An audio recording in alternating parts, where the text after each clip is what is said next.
Vous puez, pas un peu. Pas cette odeur discrète de journée de travail qui passe sous la douche du soir. Non. Vous sentez la sueur sécher en couches sur votre peau, fermentée par 3 jours d'angoisse. Vous sentez le moisi de vos vêtements que vous retournez pour faire semblant qu'ils sont propres. Vous sentez cette peur chimique qui sort de vos pores, ce mélange d'adrénaline et de cortisol que les animaux reconnaissent instinctivement. Et ça porte, dans l'air calme d'une ville morte, sans ventilateur, sans climatisation, sans le bourdonnement constant des voitures qui masquent tout, une odeur humaine voyage à 50 mètres. 50 mètres, c'est la longueur d'un terrain de football. C'est la distance entre votre cachette et celui qui vous cherche. Vous croyez vous cacher derrière vos rideaux fermés, dans votre appartement silencieux, immobile comme une statue. Vous êtes un phare olfactif, une balise vivante. Les chiens errants, affamés depuis des semaines, vous trouvent. Les pillards, qui ont appris à chasser au nez comme leurs ancêtres préhistoriques, vous suivent à la trace. La mort, cette vieille connaissance, elle vous sent. Elle sait exactement où vous êtes. Aujourd'hui, on parle de l'hygiène du silence, de cette discipline invisible, humiliante, contre-intuitive, qui fait la différence entre celui qui survit et celui qui finit décapité dans une baignoire parce qu'il a eu le tort de sentir le shampoing dans un monde où plus personne ne se lave. Bienvenue dans l'odeur de la mort. Chapitre 1. L'anatomie de la trahison. Pour comprendre pourquoi votre corps vous dénonce, il faut comprendre comment il trahit. Le corps humain est une machine à produire des odeurs, et chaque système a son propre signal distinct. Commençons par la sueur. Pas cette sueur sportive, fraîche, qui sent le sel et s'évapore vite. Non, la sueur de la peur. Celle qui jaillit de vos glandes apocrines, riches en protéines et en lipides. Cette sueur ne sèche pas proprement. Elle fermente. Les bactéries de votre peau, ces milliards d'habitants invisibles, se repaissent de ces protéines et excrètent des composés sulfurés. En 2 heures, l'odeur change. En 6 heures, elle devient un signal d'alarme biologique. En 24 heures, sans lavage, vous émettez un nuage olfactif perceptible à 15 mètres par temps frais, 30 mètres par temps chaud. Mais la sueur n'est que le début. Vos vêtements, ces tissus qui absorbent tout, deviennent des éponges à odeur. Le coton naturel pourrit littéralement sur vous. Les fibres synthétiques, elles, piègent les molécules odorantes et les relasent par vagues, créant une signature olfactive unique, reconnaissable, traçable. Votre chemise portée 3 jours ne pue pas comme tout le monde. Elle pue comme vous, une empreinte digitale chimique que chaque passage dans un couloir, chaque ouverture de fenêtre, diffuse dans l'atmosphère. Et puis, il y a l'odeur de la peur elle-même. Ce n'est pas une métaphore. Le stress chronique modifie votre chimie corporelle. Votre haleine change, devenant plus acide. Votre urine devient plus concentrée, plus ammoniaquée. Même vos selles, si vous arrivez encore à en faire, émettent des composés différents. Vous êtes un système d'alerte biologique ambulant, et vous ne pouvez pas l'arrêter. Votre corps trahit votre état mental, votre fatigue, votre maladie, votre désespoir. Le pire, dans un environnement urbain sans ventilation, ces odeurs s'accumulent. Elles imprègnent les murs, elles imprègnent vous. Au bout d'une semaine sans lavage correct, vous ne sentez plus votre propre odeur. C'est l'adaptation olfactive, ce phénomène neurologique qui vous rend aveugle à ce que vous émettez constamment. Vous pensez passer inaperçu. Vous êtes un nuage ambulant de signaux de détresse. Chapitre 2. Les prédateurs olfactifs. Qui vous sent? Tout le monde, et certains sont devenus des experts. Les chiens errants d'abord. Ceux qui appartenaient à des familles avant, qui ont survécu en s'organisant en meute. Leur odorat est 10 000 fois plus sensible que le vôtre. Ils peuvent détecter une goutte de sueur dans 5 litres d'eau. Ils peuvent suivre une trace de 24 heures sur le béton. Pour eux, vous n'êtes pas une personne. Vous êtes une source de protéines qui bouge lentement et qui sent la peur. La peur, pour un chien affamé, c'est l'odeur de la proie facile. Ils l'associent instinctivement à la faiblesse, à la maladie, à la mort prochaine. Quand ils vous sentent, ils ne hésitent pas. Ils n'ont pas appris la pitié dans les rues. Les rats, ensuite. Les villes en crise voient toute leur population de rongeurs exploser. Un rat peut sentir la nourriture à 20 mètres. Mais il peut aussi sentir vous, votre maladie, votre incapacité à vous défendre. Les rats attaquent les endormis, les blessés, les enfants. Ils ne vous tuent pas pour vous manger tout de suite. Ils vous testent. Une morsure pendant votre sommeil. Une infection qui monte, vous devenez une ressource à maturation. Et puis il y a les humains, les pires. Ceux qui ont compris que dans le silence de la ville morte, l'odorat remplace les yeux. Les pillards expérimentés se déplacent le matin et le soir, quand l'air est calme et que les odeurs se concentrent près du sol. Ils ont appris à identifier les signatures, l'odeur du savon, celle qui dit « ces gens ont des réserves », L'odeur de la cuisine, celle qui révèle où se trouve la nourriture. L'odeur de la propreté, celle qui trahit l'anxiété de ceux qui essaient de maintenir un semblant de normalité. Certains utilisent les chiens, d'autres, plus terrifiants, ont développé leur propre sensibilité olfactive. Ils savent que l'urine fraîche sent différemment de l'urine de 3 heures. Ils savent que la sueur de l'homme en bonne santé n'a pas la même ammoniaque que celle de l'homme déshydraté. Ils peuvent lire votre état physique comme vous lisez un visage. Ils savent si vous êtes armé par votre tension, s'ils peuvent vous attaquer par votre fatigue, s'ils doivent attendre que votre infection s'aggrave pour vous prendre faible. Vous n'êtes pas invisible.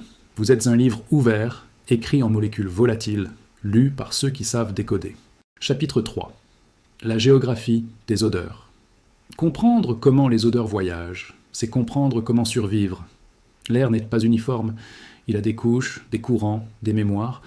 Le matin, dans la ville, sans chauffage, l'air froid s'accumule près du sol. Les odeurs, plus chaudes que l'air ambiant, montent. Elles créent des colonnes verticales, des cheminées olfactives qui s'élèvent de vos fenêtres, de vos cheminées improvisées, de vos corps. À cette heure, être au rez-de-chaussée est un avantage relatif. Vos odeurs montent vers les étages supérieurs, révélant votre présence à ceux qui observent d'en haut. Le midi, quand le soleil réchauffe les façades, l'air commence à circuler. Les courants ascendants le long des murs créent des siphons. L'odeur d'un appartement au 3e étage peut être aspirée vers le haut, révélée sur le toit, signalée à des kilomètres par la colonne de chaleur qui s'élève de l'immeuble. Le soir, quand tout refroidit, c'est l'inverse. L'air descend. Les odeurs s'accumulent dans les rues, dans les cours, dans les espaces clos. Elles stagnent. Elles créent des miasmes locaux qui trahissent en chaque mouvement. Marcher dans une rue le soir, c'est laisser une traînée chimique qui persiste des heures. L'humidité est votre pire ennemi. L'air humide retient les molécules odorantes. Une journée de pluie sans lessive et vous devenez une bombe olfactive. Les tissus humides fermentent plus vite. La peau humide émet davantage. Même votre respiration, visible dans l'air froid et humide, devient un signal visuel, ET, olfactif. Le vent, s'il existe, est un double tranchant. Il disperse vos odeurs, oui, mais il les transporte aussi plus loin. Un vent de 3 mètres par seconde peut porter votre odeur à 300 mètres en 1 minute. Et le vent crée des turbulences qui mélangent les odeurs, créant des panaches complexes qui révèlent non seulement votre présence, mais votre direction de déplacement. Apprendre à lire l'air, c'est apprendre à lire votre propre vulnérabilité. Chapitre 4. L'hygiène du silence. Les techniques. Comment devenir invisible à l'odorat quand l'eau courante n'existe plus? Quand le savon est un luxe du passé? Voici les techniques de l'hygiène du silence, celles qui séparent les vivants des morts. La lessive sans eau. Le bicarbonate de soude est votre or blanc. Il absorbe les odeurs, tue les bactéries, sèche l'humidité. Saupoudrez-en à l'intérieur de vos vêtements. Frottez contre votre peau, laissez agir, secouez. C'est un lavage chimique, pas mécanique. Il ne retire pas la saleté visible, mais il neutralise les signaux olfactifs. Un vêtement traité au bicarbonate émet 10 fois moins de molécules odorantes. Le vinaigre blanc, dilué, sert de rinçage. Il acidifie la peau, rendant l'environnement hostile aux bactéries. Il élimine l'ammoniaque de la sueur. Frottez vos aisselles, votre entrejambe, vos pieds avec un chiffon imbibé. Brûle un peu. Mais vaut mieux une peau qui picote qu'une peau qui sent. Le sable sec, la terre sèche, peuvent nous servir de bain de poussière. Les nomades du désert le pratiquaient depuis des millénaires. Frottez-vous avec. Absorbez l'huile et la sueur. Secouez. C'est grossier. C'est humiliant. C'est meilleur que la mort. La gestion des déchets corporels. Votre urine doit être diluée immédiatement. Dans un récipient fermé, elle devient une bombe olfactive en quelques heures. Versez-la dans les toilettes sèches improvisées, recouvrez de terre, de cendres, de chaux si vous en trouvez. L'urine concentrée sent le désarroi, la maladie, la proie. Les selles sont pires. Enterrez-les loin de votre position, pas à 10 mètres, à 50, au minimum, et changez de site tous les jours. Un trou à sel, utilisé 2 fois, crée une odeur de colonie, de groupe, de cible intéressante. La cuisine silencieuse. Ne cuisinez jamais à l'heure où les autres mangent. L'odeur de la nourriture chaude voyage plus loin que toute autre. C'est l'odeur de l'abondance, du confort, de la vulnérabilité. Cuisinez à l'aube, quand l'air est froid et que les odeurs tombent vite. Ou cuisinez froid. Mangez cru. Apprenez à apprécier la viande séchée, les céréales trempées, les légumes fermentés. L'odeur de la fermentation, au moins, ressemble à de la décomposition. Elle ne attire pas, elle repousse. Si vous devez chauffer, utilisez des méthodes sans fumée. Les bougies, chauffe-plat, les réchauds à alcool, les plaques chauffantes électriques sur batterie, pas de flammes visibles, pas de fumée odorante, pas de chaleur qui monte en colonne. L'habillement tactique. Portez plusieurs couches fines plutôt qu'une couche épaisse. Les couches peuvent être retirées, aérées, traitées individuellement. La couche extérieure, celle qui touche l'air, doit être synthétique. Elle ne retient pas l'humidité, elle la laisse passer vers l'extérieur où elle s'évapore sans créer d'odeur de moisi. La laine, paradoxalement, est meilleure que le coton. Elle est antibactérienne, naturelle. Elle retient moins d'odeur, elle sèche plus vite. Investissez dans des sous-vêtements en laine mérinos avant la crise. Après, c'est trop tard. Le masquage olfactif. Parfois, vous ne pouvez pas éliminer l'odeur. Vous devez la masquer. L'odeur de l'essence, du gasoil, du kérosène masque presque tout. Mais elle dit « J'ai du carburant », ce qui est une invitation au meurtre. L'odeur du tabac, si vous en trouvez, était meilleure. Elle est commune, elle ne signale pas la richesse, elle confond les chiens. Les fumeurs sentent le tabac, pas la peur. L'odeur de la décomposition, si vous êtes assez désespéré, peut servir de camouflage. Se frotter avec de la terre de cimetière, de la matière organique en pourriture, c'est risqué, c'est dangereux pour la santé. Mais marcher en sentant le mort peut faire croire que vous êtes déjà une perte, déjà pillé, déjà sans intérêt. Chapitre 5, le test de l'invisibilité. Comment savoir si vous réussissez? Comment mesurer l'indétectable? La méthode du miroir olfactif. Sortez de votre cachette. Attendez 10 minutes que votre nuage personnel se dissipe. Revenez. Sentez. Si vous sentez quelque chose, c'est que vous émettez encore. Si vous ne sentez rien, c'est peut-être que vous avez réussi, ou que vous êtes devenu incapable de sentir votre propre odeur. Le doute est permanent. La méthode du chien. Si vous voyez des chiens errants, observez leur comportement. S'ils lèvent la tête, reniflent l'air, orientent leurs oreilles vers votre direction sans vous voir, c'est que vous émettez.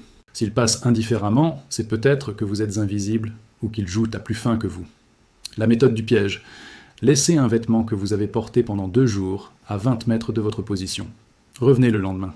S'il a été déplacé, mordu, souillé par des animaux, c'est que votre odeur était assez forte pour attirer des prédateurs à distance. Si personne ne l'a touché, c'est peut-être que vous commencez à maîtriser votre signature. Mais le vrai test, c'est le temps. Survivre 1 semaine sans être découvert. Puis 2, puis 1 mois. Chaque jour sans incident prouve que vos techniques fonctionnent. Chaque nuit sans intrusion confirme que vous êtes devenu un fantôme olfactif. Chapitre 6. La dignité perdue. Il faut parler de ce que ces techniques coûtent. Ce n'est pas gratuit, l'hygiène du silence. C'est humiliant. Se frotter avec du sable quand on a connu la douche chaude. Sentir son propre corps, devenir étranger, hostile, animal, ne plus reconnaître son odeur, devenir un étranger pour soi-même. La propreté, c'était la civilisation. La saleté contrôlée, c'est la barbarie. Le passage de l'une à l'autre est une petite mort. C'est solitaire. Vous ne pouvez pas vous permettre d'être proche des autres. Le groupe aimait trop. L'amitié, l'amour, le contact humain, tout ça crée des odeurs. La chaleur d'un autre corps, c'est un risque. Vous devez choisir entre la sécurité olfactive et la chaleur humaine. La plupart choisissent la sécurité. Et deviennent froids, paranoïaques, férods. C'est permanent.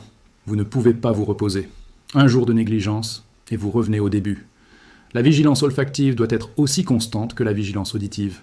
Écouter son propre corps, sentir ses propres émanations, contrôler chaque respiration, chaque sueur, chaque peur, c'est épuisant, c'est déshumanisant, mais c'est vivant. Ceux qui refusent, ceux qui maintiennent leur standard d'avant, ceux qui se lavent encore avec leur dernière goutte d'eau de toilette, ceux qui cuisinent des repas chauds et odorants pour maintenir un semblant de normalité, ceux-là meurent. Ils meurent parce qu'ils sentent la richesse, le confort, la vulnérabilité. Ils meurent parce qu'ils refusent de devenir ce que la situation exige. L'hygiène du silence, c'est l'acceptation de la déchéance. C'est reconnaître que vous n'êtes plus un citoyen, plus un consommateur, plus une personne. Vous êtes une proie qui refuse de sentir la proie. Une cible qui efface sa cible. Un survivant qui paie le prix de sa survie en partie de lui-même qu'il ne récupérera jamais. Conclusion. Le nez de la mort. Dans la ville morte, les sens se réorganisent. La vue est limitée par l'obscurité, l'ouïe par le silence absolu qui amplifie chaque bruit. Mais l'odorat, lui, devient le roi. Celui qui contrôle les odeurs contrôle la survie. Celui qui les néglige meurt. Votre corps trahit, constamment, sans relâche. Vous ne pouvez pas arrêter de respirer, de suer, d'excréter. Mais vous pouvez apprendre à gérer ces émanations comme vous gérez vos réserves de nourriture.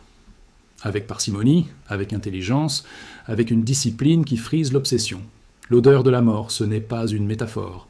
C'est la réalité chimique de votre existence exposée.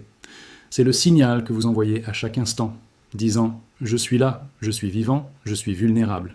Apprendre à devenir odorant neutre, c'est apprendre à devenir invisible dans un monde où l'invisibilité est la seule protection. Vous puez, c'est un fait. La question n'est pas de nier cette réalité humiliante. La question est de savoir si vous allez laisser cette odeur vous tuer, ou si vous allez apprendre à l'effacer, à la masquer, à la transformer en silence. Le silence olfactif, comme le silence sonore, est une arme. Il demande de l'entraînement, de la patience, une acceptation de la dégradation de soi, mais il offre quelque chose d'invaluable. L'incertitude, le doute chez celui qui vous cherche, l'impossibilité de vous localiser, de vous identifier, de vous traquer. Dans un monde où tout le monde pue, celui qui ne pue pas est suspect. Mais celui qui pue juste assez pour ne pas être remarqué, celui qui sent comme le vent, comme la pluie, comme le néant, celui-là survit. Apprenez l'hygiène du silence, avant que l'odeur de votre propre mort ne vous trahisse.